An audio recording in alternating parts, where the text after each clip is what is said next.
Hey, this is Coach Colette, and I'm excited to tell you about our upcoming Coach Chat conversation. It's with my friend Kelly Keefe, who's the founder of Heartspace Healing Academy. She's a Reiki Master and also author of a new book called Rise Above Fear. And that is the main point of this conversation. We talk all about what is the energetic impact of fear, the psychological impact of fear, and I love the energy from this podcast episode. We talk about things on a couple of different levels. So for all of the intuitive folks out there, we talk about energy and Reiki and channeling the energy into us. And for all of you logical folks out there, Kelly also shares a very practical process that can help you to rise above your fear. So we're talking about science, we're talking about Reiki, we're talking about healing. We also talk about it from not just the personal or individual level, but also from the collective level, because we're all being impacted by what's happening in the world around us. We all obviously have a choice as to what we let in, and we talk about that too. So I really hope that you enjoy my conversation with Kelly as we talk about how you can rise above your fears, your anxieties, and your worries. Get ready and listen up.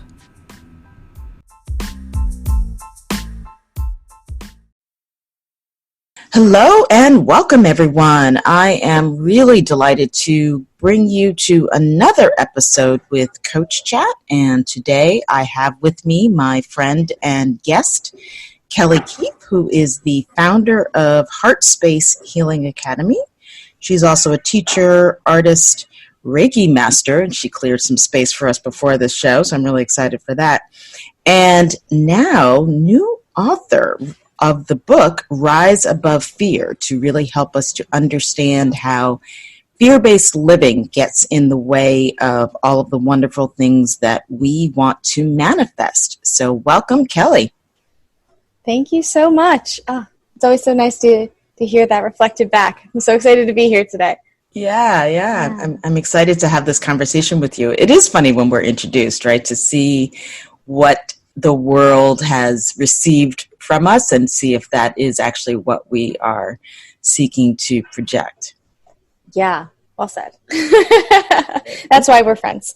Absolutely.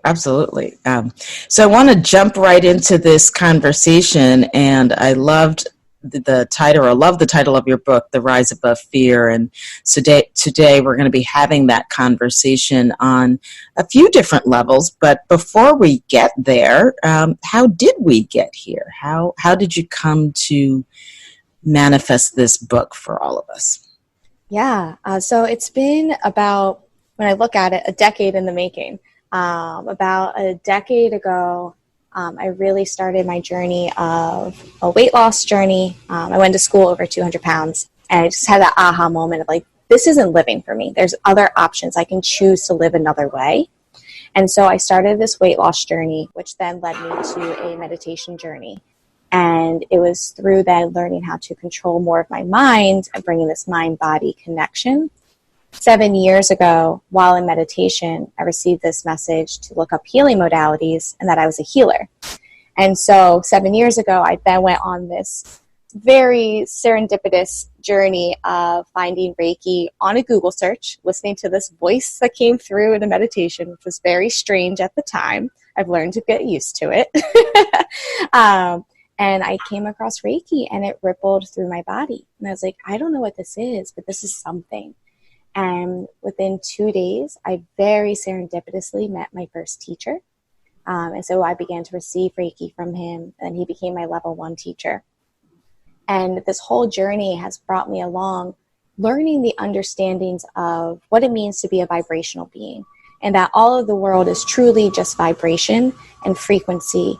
And the more that we can have an understanding of this, and the more that we can tune in and raise our frequency above these baseline, norms that we have in society of this fear and the anger and the resentments and all these very dense energies and emotions that keep us locked in, the more that we can rise up and heal from all of those that we've been holding, the lighter things get. And the more we can realize that we're all really magical and we have these superpowers. Mm-hmm. And so I've always been a writer. And so I've been, writing in the background, and I've always had the dreams of the books and, all the different things. And then finally hit a point where I was like, well, it's time to practice what you teach one more time. And actually, you have this, clearly there's a fear of publishing the books and putting yourself out there as an author and as a writer. So let's go. And so the book came together, and I self-published this time, and it's just time to get it out there, to start putting the message out there and jump off that cliff for myself as well. So we put that out in July. So it's been a couple of months now since it's been released. Wow, that's amazing. That's an amazing story. And thank you for sharing with us. There were so many great nuggets in there that I'd love to unpack. And actually, I'd like to step back to the beginning, just in case not all of our listeners are familiar with. Can you share with us what Reiki is? Yeah, great question. Thank you.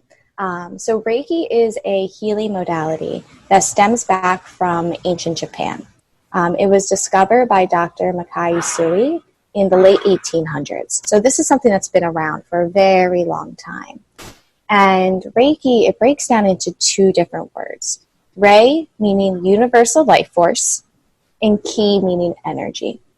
So when we're working with Reiki, we're allowing ourselves to open up and become this channel for the universal life force energy to move through us and then into whatever and whomever we're putting our focus upon, using the energy of Reiki. It's not us, we're allowing it to move us. And since it's omnipresent and it's all-knowing and it's unconditional love and light, it has this way of being able to restore balance to mind, body, and spirit. So the more we can allow ourselves to shift into that harmonious state and be in alignment, it allows us to tune in more into our highest selves, aka ourselves in a state of flow and joy and what we truly desire to have in our lives. Yeah, I've experienced Reiki. I think you've done you've shared some other healing modalities. I don't know if it was Reiki that you did with me, or what else do you share? Yeah, so I do readings, I do a bit of journeyings as well. I think when we were at CSI, we were doing Reiki shares there too. Mm-hmm. Yeah. And I think for me, it's interesting because, I do EFT, and so, which is a different type of energy work with tapping. And I think because you said you serendipitously, like there was a lot of synchronicity in what you shared, and I'm sure, how receptive were you then? Because obviously when you tell the story now, it sounds like, I was on this journey and all these great things happened and it was wonderful. Were there any points before where you were like, WTF, what is this? Why am I getting these messages? I mean, yeah, and Cliff, it still happens now. I woke up 3 days ago and I dream log every day.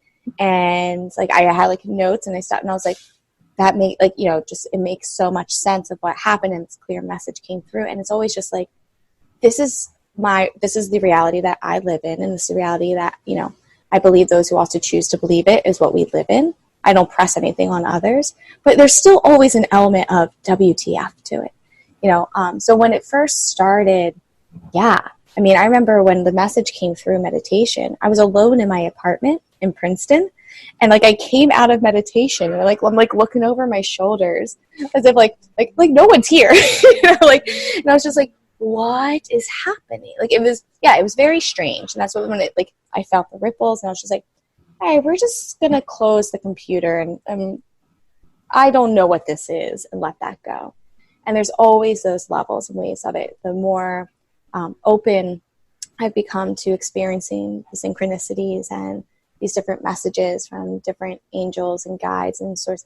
Yes, there's always a level. And a lot of people that I speak with, whether just friends on the journey or students or, mentees, whatever it is, there's a lot of WTF along this journey. So yes. Yeah. Yeah. I mean, I think it's interesting because we're talking about fear, and that's what your book, Rise Above Fear, is about. And so I asked that question because even for myself, when I have had different experiences with dreams, or, I've seen sort of visions and sorts of things, it's interesting that fear-based reaction comes up usually for me first.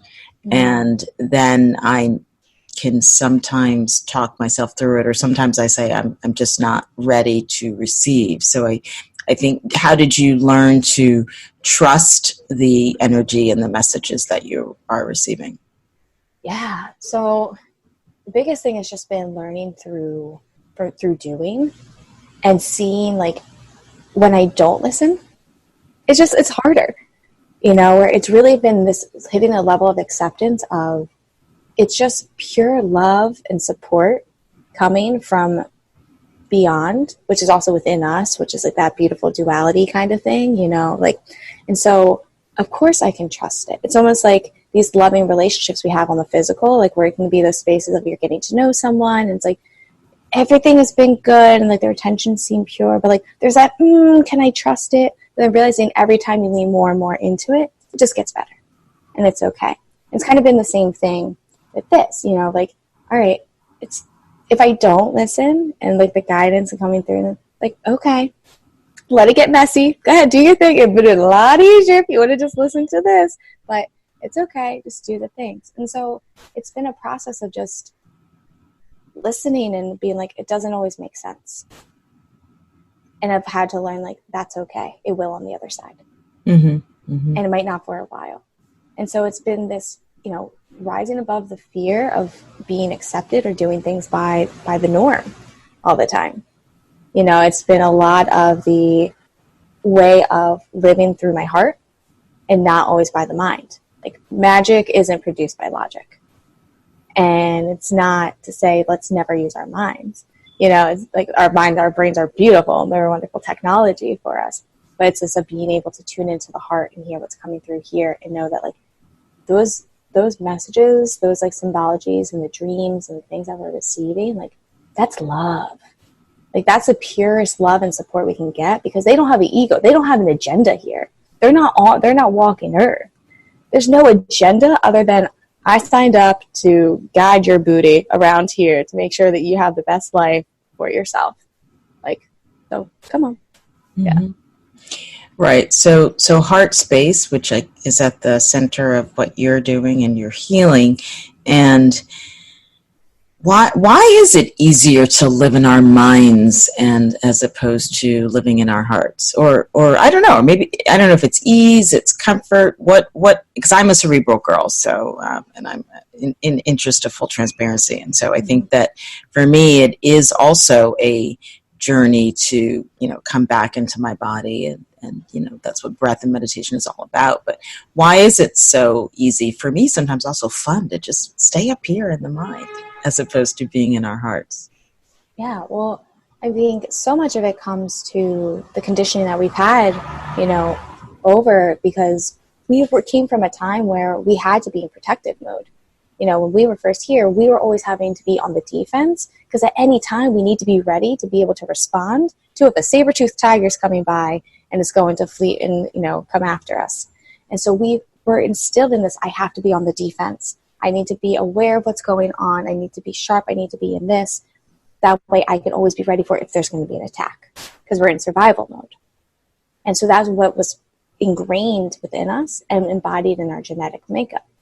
And so since through generation to generation, we're having our DNA passed along through our genes, that's been carried along on top of all the other traumas and the different scenarios that our lineages have carried along.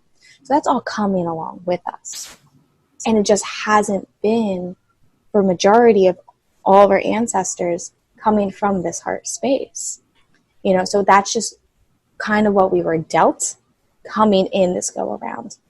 And what's beautiful is we're in this space now where all this understanding and sciences are coming in and showing us that when we're able to have a heart coherency and really move into the powerhouse of the electromagnetic field that is in the heart, we're able to have more ease, our intuition is heightened, deeper connections with others. And to go into the question of, but why don't we do it? One is just awareness of the truth of this.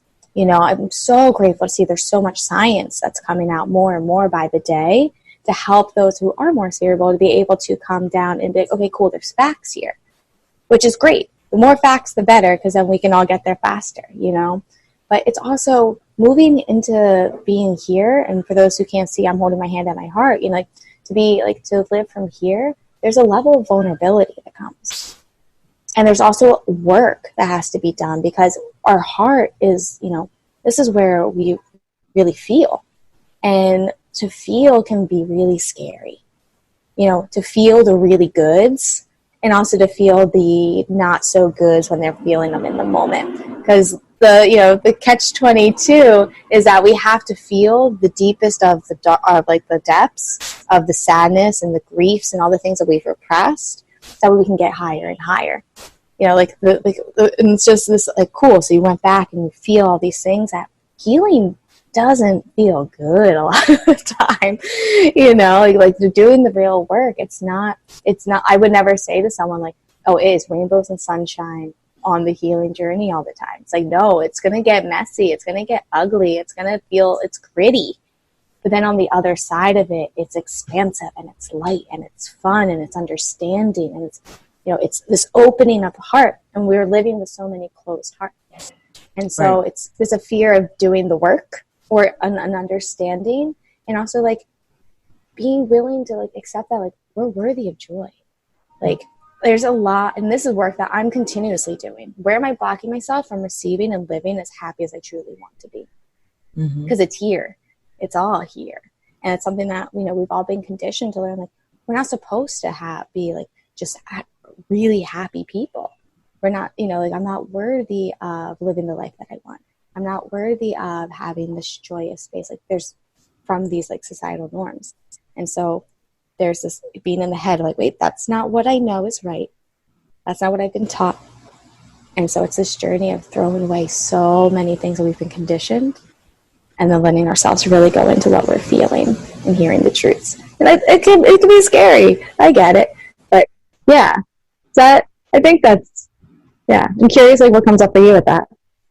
I think it is that sense of vulnerability, and vulnerability also around with whom you take that journey or with whom you share, because I'm sure that many of us have had experiences of being vulnerable with others who maybe either weren't ready or weren't receptive.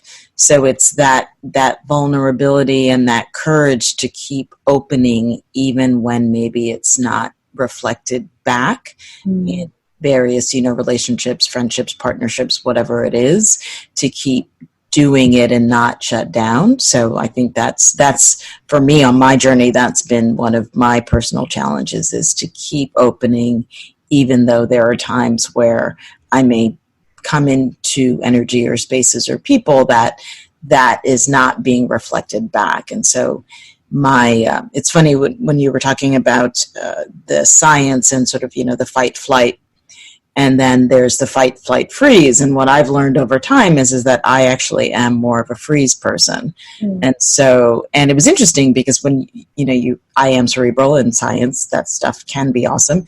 But when I would hear fight, flight, I was like, I'm not really I don't necessarily want to hit and I don't necessarily want to run. It's usually just that sense of it's I go within and I shut down. And so when I heard fight, flight, freeze, it was like, oh, okay, that makes sense for me in my journey. And so I think what you're saying is awesome in terms of also everyone understanding where they are on that journey and recognizing that may shift at times.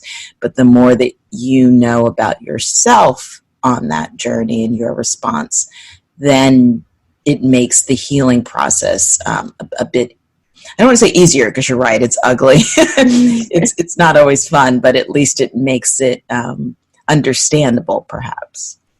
Yeah, beautiful. And it's that, I love that level of acceptance. That's such a big part of all this, is just knowing who we are. There's certain things about ourselves that we can change and we will change and are rapidly changing. Just in general, we're in a place where the frequency of the planet is speeding up. We are all accelerated and all awakening and all evolving rapidly, whether we do anything or not. Anyone who's listening, I still invite you to do the work.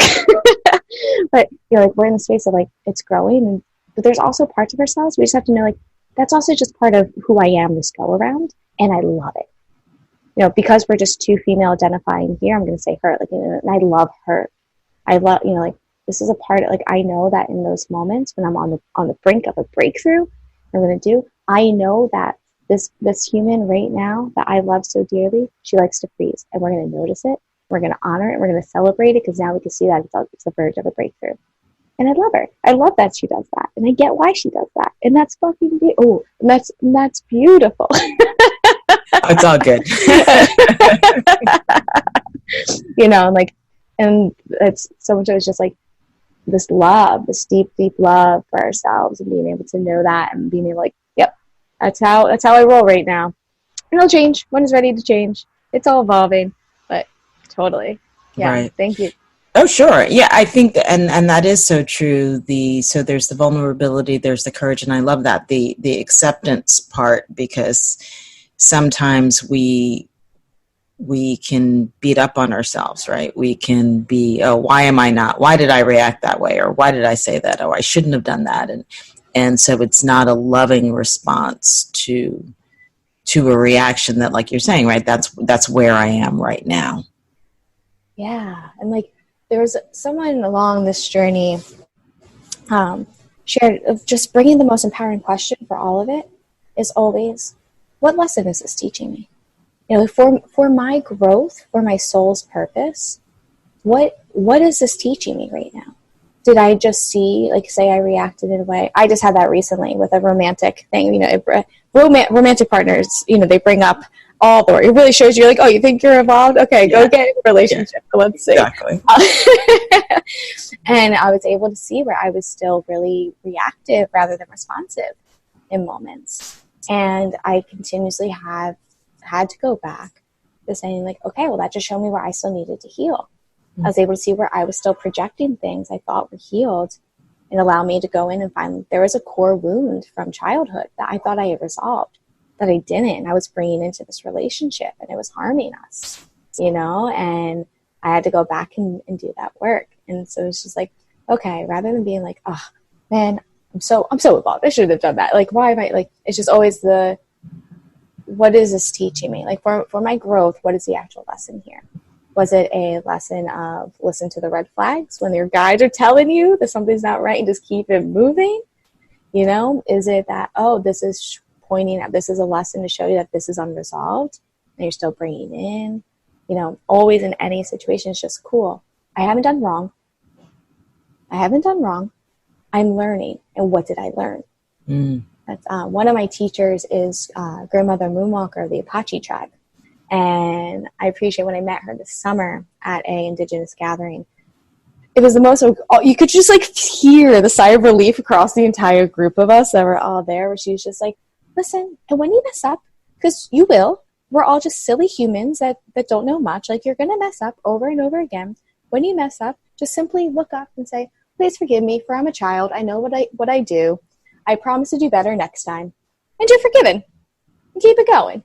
Don't hold on to it. Don't hold a grudge on yourself. Don't beat yourself up. Just realize you're still learning, and please forgive me. I'm a child. I know not what I do. I'll do better next time.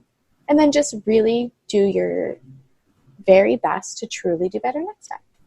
It's you're forgiven. The only person that needs to actually forgive you is you. We're always forgiven. That's fine. We hold on to the grudges, and we hold on to the things of, the weight. Yeah. When she said that, I was oh, that feels good.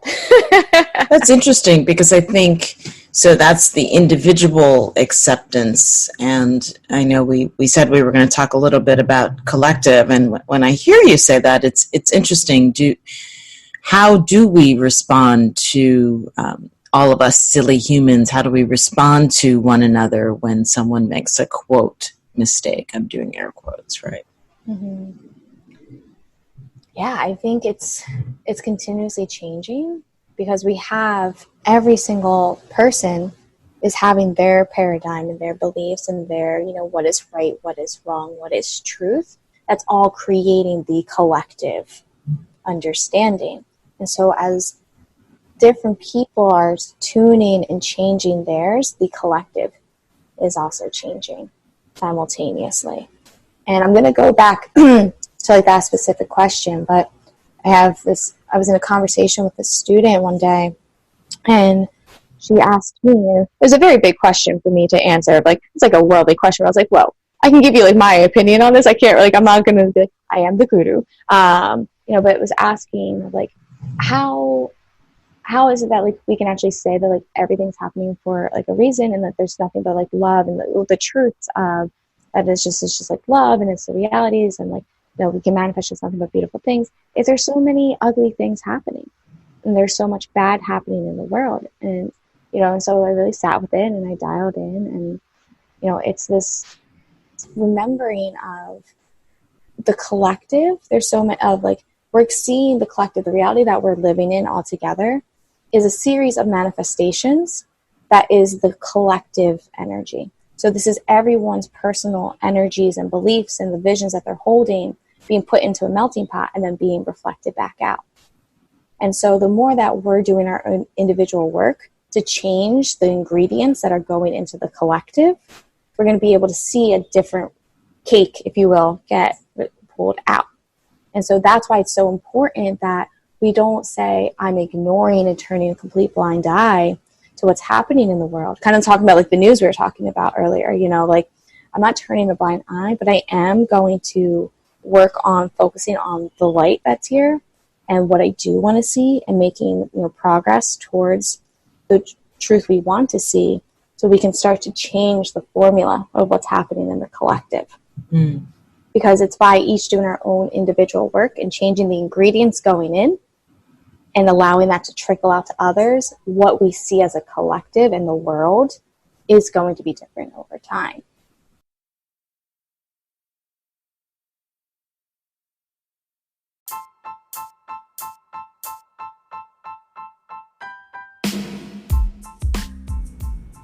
Hey, it's Coach Colette.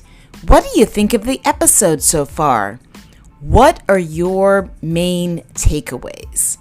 Before we jump into the next segment, I have a question for you. What's at stake for your health if you continue living your current routine? The thing is, we get so used to doing things in the same ways. We're actually more afraid to make changes than we are to live out our worn-out routines, even if they are causing us to feel ill, stressed, or overwhelmed. Can you imagine what it would be like to wake up in the morning and not have it hurt when you get out of a bed, and to feel excited about your day? It is possible when you start within, and I'd like to help you to do it. You can visit my website, startwithincoaching.com, and at the top, click Start Here to schedule your complimentary activation call. We can talk about what's going on in your life right now, how you are in your health, and where you would like to be. So go to startwithincoaching.com and click Start Here to start your journey within.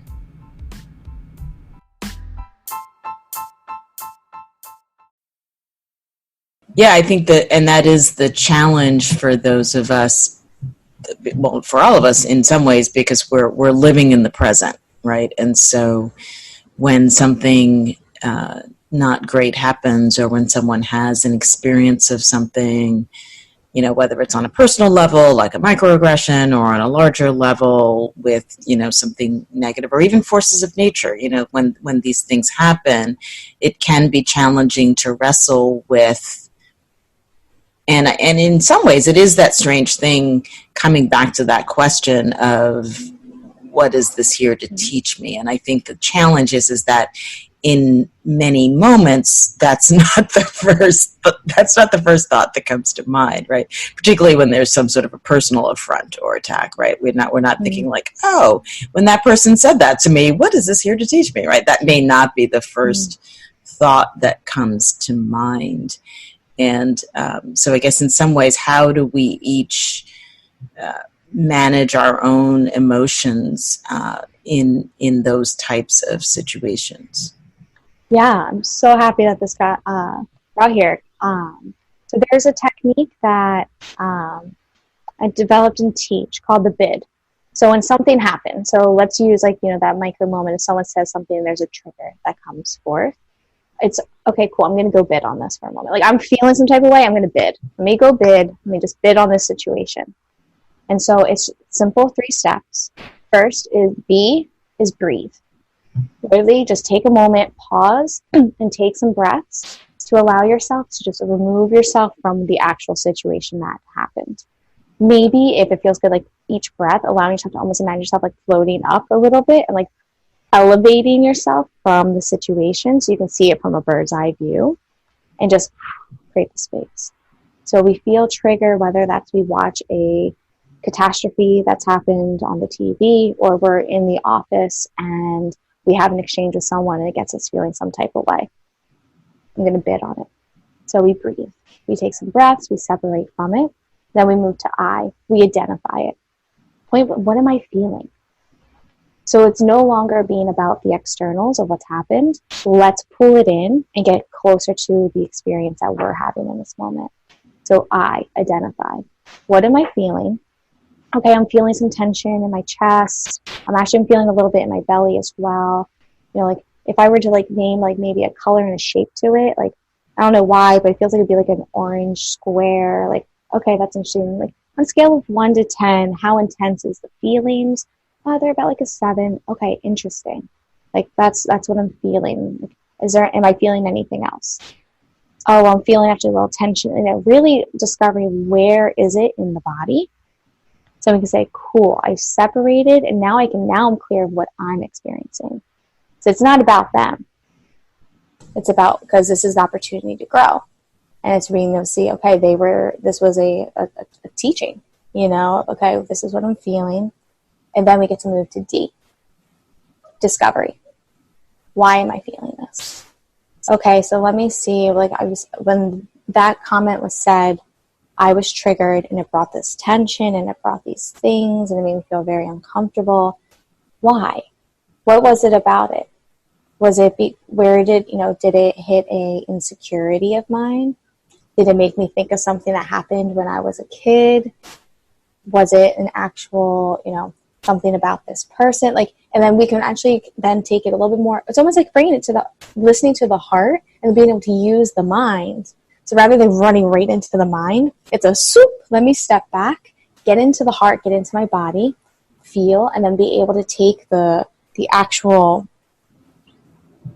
facts that my body and my emotions are giving me, and then be able to discover what that actually means for me. Oh, I was feeling that because, wow, now that I can just notice, when they said that, it's actually just touched on a point that I've been insecure that I haven't been able to do that the way that I really wanted to do. And maybe they actually had no idea that that's, that would trigger that because they don't know that about me.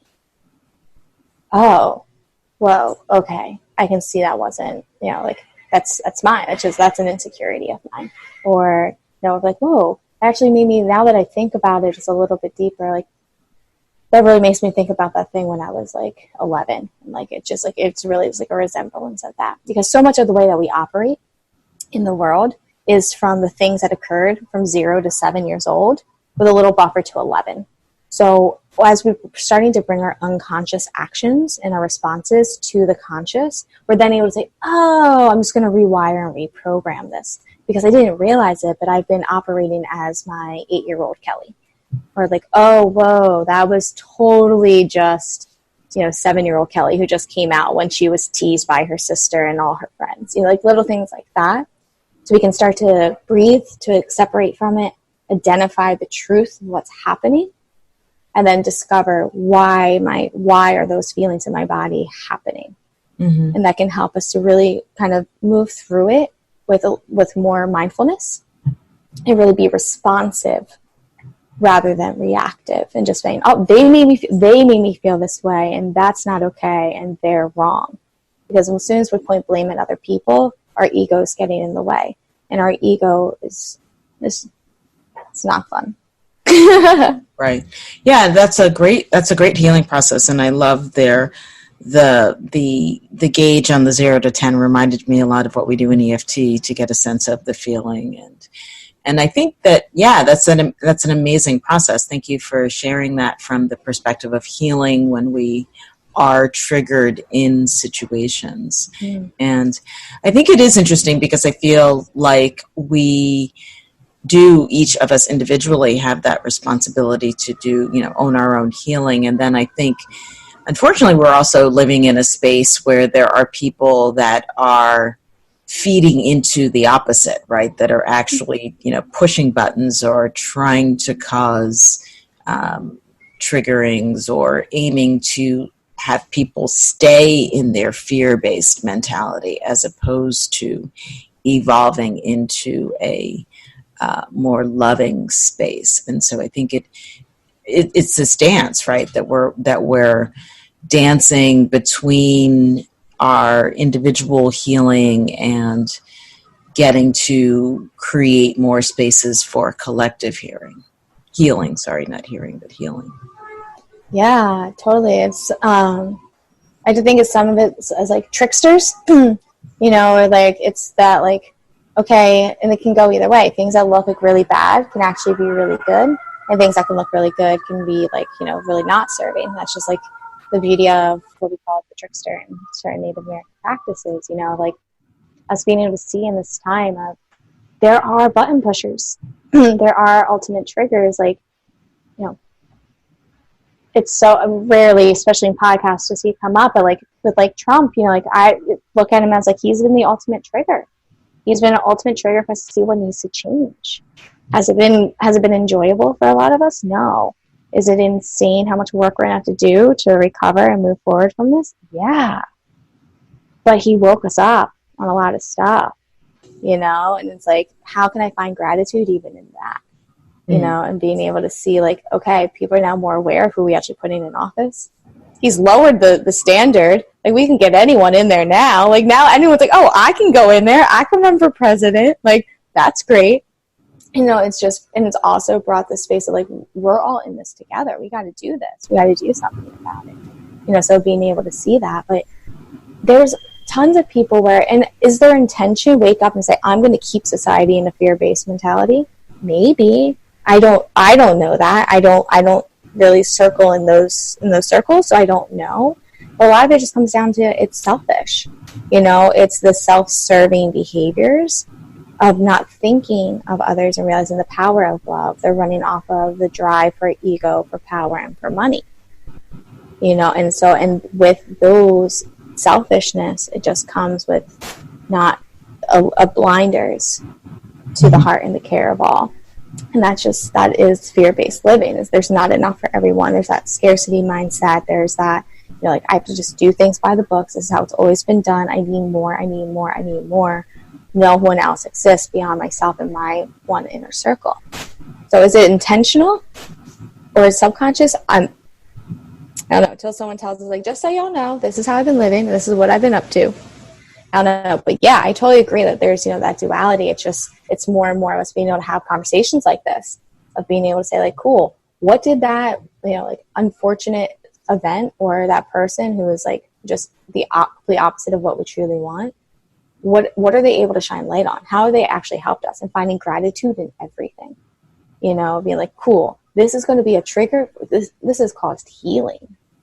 This has caused awareness. And like, awareness is the first step for all change, So like, yeah, I'm glad you brought that up, because there's always that space. Like, there's times where I'm just like, really, y'all, like, it's easy. Just love. Let's just love one another. Like be easy, like, shake them. But yeah. I think it's it's easy when we discuss it, I guess, in the abstract, right? And and sometimes not so easy when we are in that moment. And I think what I love about the process that you shared is that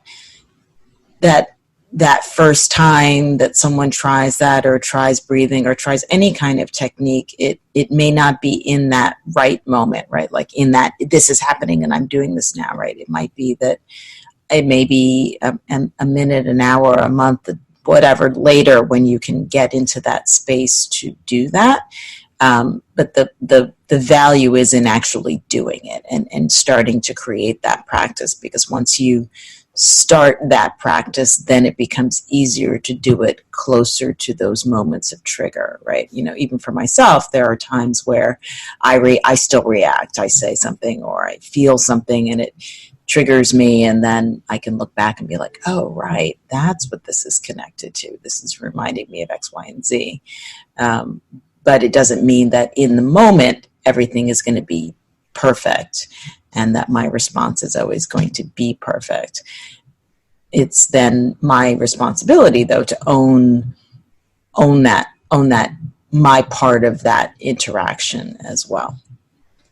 Totally. That's so fresh of this week of having that, you know, of like realizing just reflections of where was I reactive rather than responsive, and having that integrity and like that courage to be able to like go into those spaces and be like, listen, like, my bad. Like, I'm aware that was me. That was my stuff that came up, and like, I'm aware, you know, and like, it's like a Sour Patch Kid. Like, it's super like sour when like they're able to like respond and be like, I know.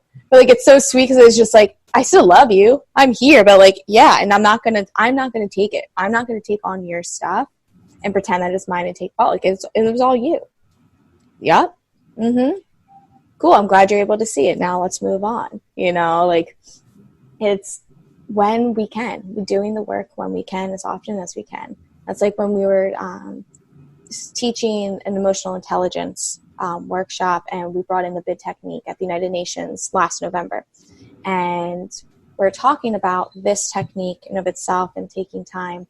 And there was one man from the Philippines where he was like, you know, like, when we're in these conversations and stuff, like, I don't have time to stop and like go on a discovery thing right in that moment. He's like, I like, very similar to what you're saying, like, I love the idea of breathing and identifying it, but like, this discovery I can't really do right there. And I said, just make a note for yourself, a mental note of, cool, let me go back to it, and then do it when you can. You know, and being able to see that and being able to reflect on it, because it's always a constant dance. We're always growing and evolving and healing and things. And like, when we thought things were healed, they might come back up, you know? And so it's just this constant going through, like, oh, and this is back again. Cool. I'm going to go sit with that.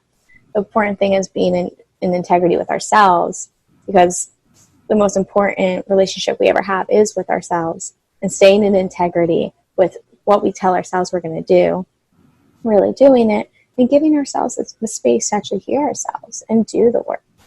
Because it's just, the more we're able to enhance that, the more we're able to be in healthier relationship with others, and be able to be in that hurt space and be able to say, oh, whoa, like, I can authentically speak in this conversation with someone. Like, you know, like, I have to say, like, you know, something's coming up right now. I just need a moment, like, to just like process this and actually be able to be with it, so I can continue to stay fully present.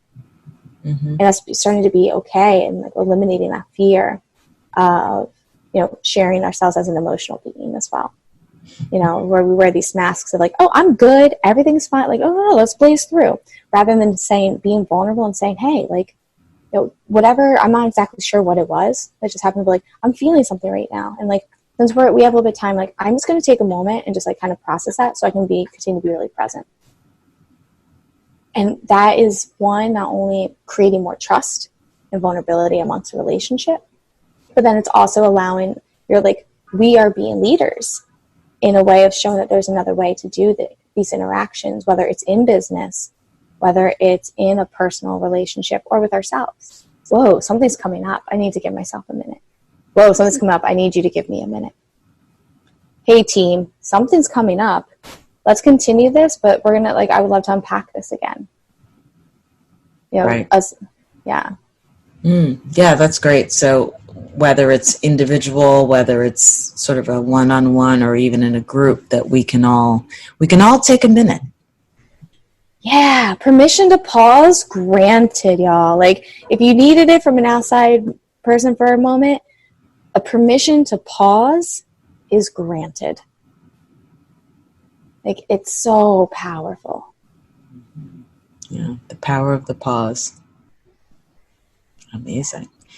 So connected in some ways to what we're talking about, I've been asking all of my guests to share, what does start within mean to you? Yeah. So this journey for myself has all been, it really was starting within.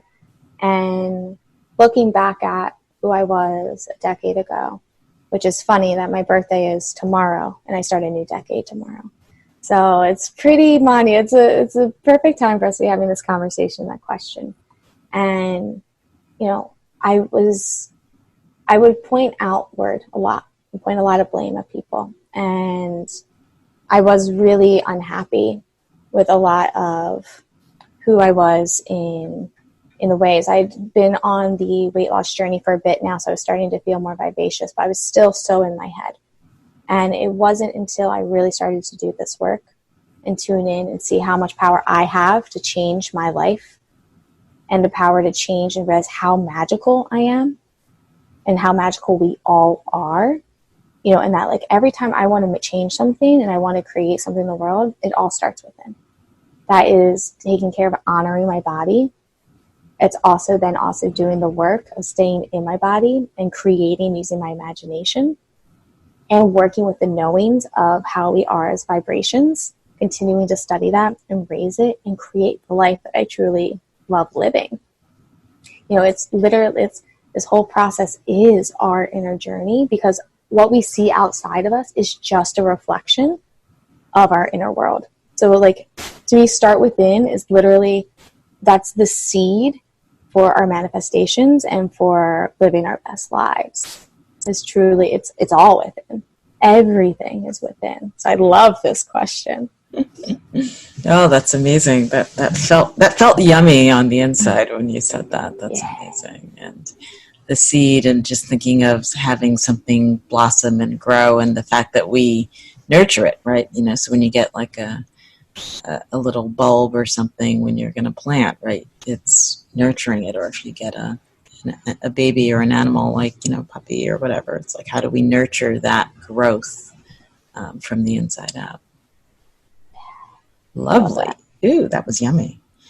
Awesome. So we've shared a lot today, and I'm really thankful for this conversation. How can our listeners learn more about you and the work that you're doing?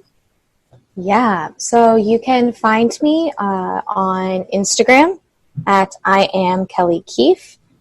Through there, I'm posting daily of different insights and art and this and that, and links to all of my things you can find through there. You can find Rise Above Fear onto Amazon. Inexpensive buy, you can buy right there. And then you can also go to the Heartspace website. It's heartspace.co. And from there, there's also some free resources that you can download. You can also contact me there, and there's a plethora of resources to learn more about our vibrational selves. Fantastic. Oh, yeah. Vibration. It's interesting when you do tap into it and you can feel it, but it takes that sort of really getting still in a way. It's kind of funny because we're all vibrating, but it's almost, at least for me, I feel like it's when I'm most still that I actually can sometimes feel that vibration. Yeah. The pause. It brings us right back to the power of the pause. I woke up this morning and I could feel like I'm about to be moving a lot. And I've been zipping and zapping. And I was like, pausing needs to happen today. Permission to pause granted. Dial in. What is happening? Totally. I love that. Awesome. Well, I'm glad that we didn't pause and that we did have this conversation today. So thank you for sharing your vibration and energy with us. It was lovely. Yes, thank you so much for having me. This is such a joy to do, and I'm looking forward to meeting your community. Absolutely. Thank you so much. And so that is all that we have for today's episode of Coach Chat. And feel free to pause and reflect on this episode before you jump back into your regular routine. And that's all for now. Until next time, this is Coach Colette helping you to start within to finish strong.